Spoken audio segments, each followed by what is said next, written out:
I'd like to tell you guys a little bit about an institution that I found extremely influential on my work.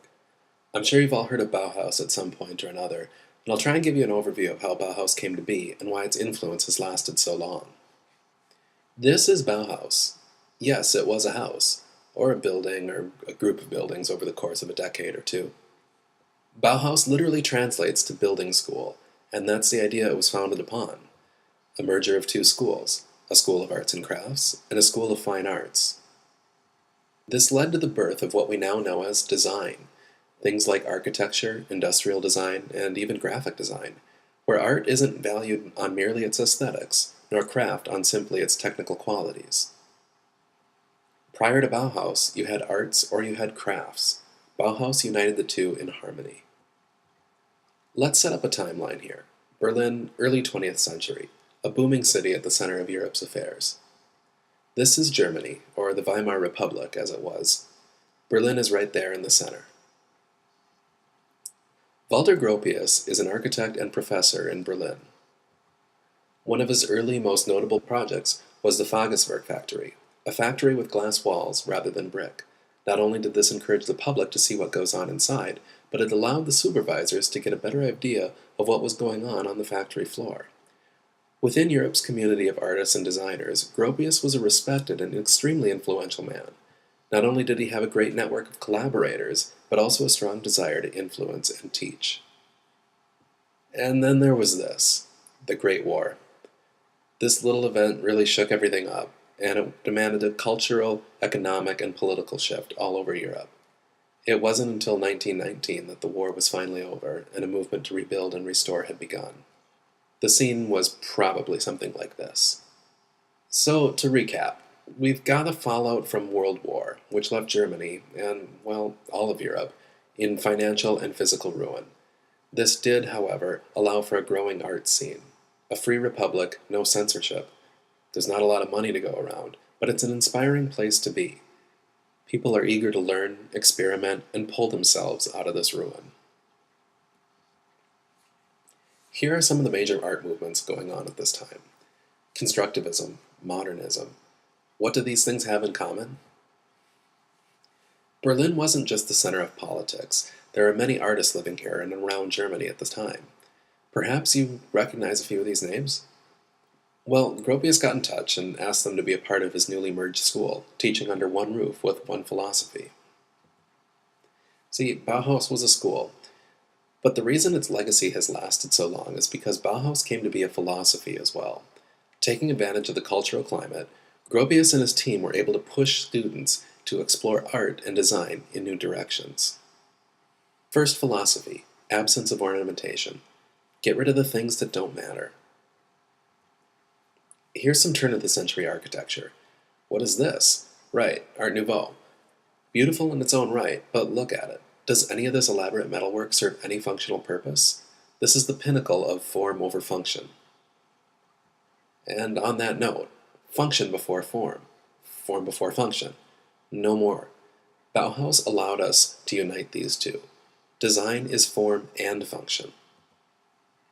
Here's your average Victorian doorknob. Still common throughout the turn of the century. It's functional, sort of, not exactly an ergonomic masterpiece. And what's with the elaborate details? Do they add any real value? This is the famous doorknob Gropius designed. It's beautiful, and it's even easier to operate.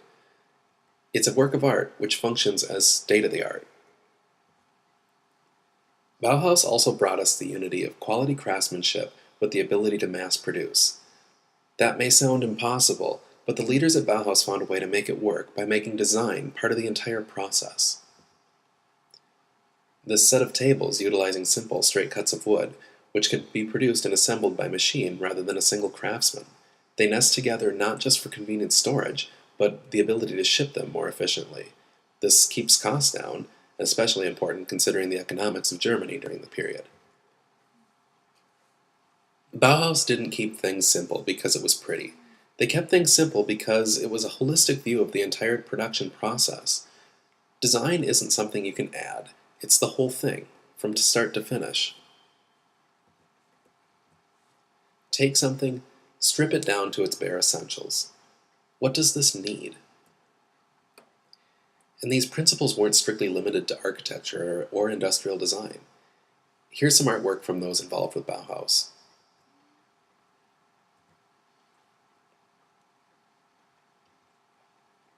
All good things must end, however.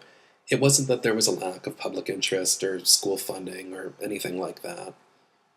These guys kind of ruined all the fun. Many of the artists involved weren't of German origin and were deported or imprisoned or killed. What do we get out of Bauhaus? Where can its principles be found today? Well, if you thought any of that furniture looked the slightest bit familiar, you'd be quite right. IKEA alone is probably one of the biggest empires following the Bauhaus legacy. Affordably mass produced products, flat pack shipping, simplicity in aesthetics and assembly. And maybe even taking a page right from Gropius's history, Volkswagen built a factory of glass in Dresden for its flagship car, the Phaeton. Prospective buyers can come in and take a tour if they're not quite sold on the car yet. Supervisors can clearly see production status. And with modern innovations, advanced robotics and human craft are united once again. And we've even got some Bauhaus remnants in the Twin Cities, those crack stacks, or the Sky Ghetto as it's so affectionately called. So were designed by Ralph Rapson, one of the early adopters of brutalist architecture, which was a direct descendant of Bauhaus.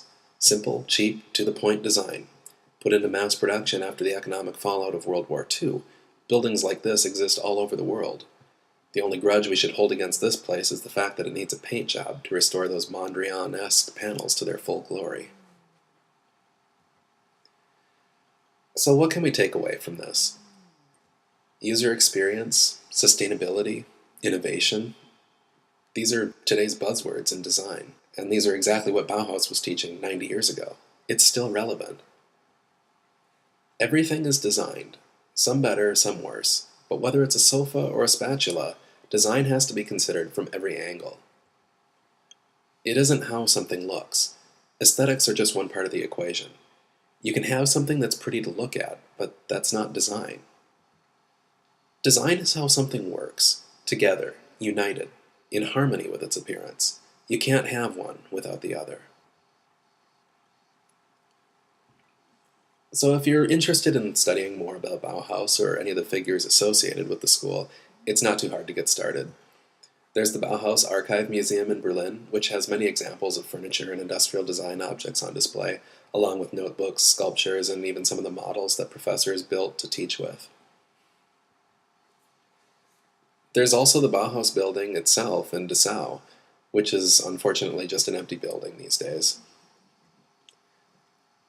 But here in Minneapolis at the MIA, there are several works on display.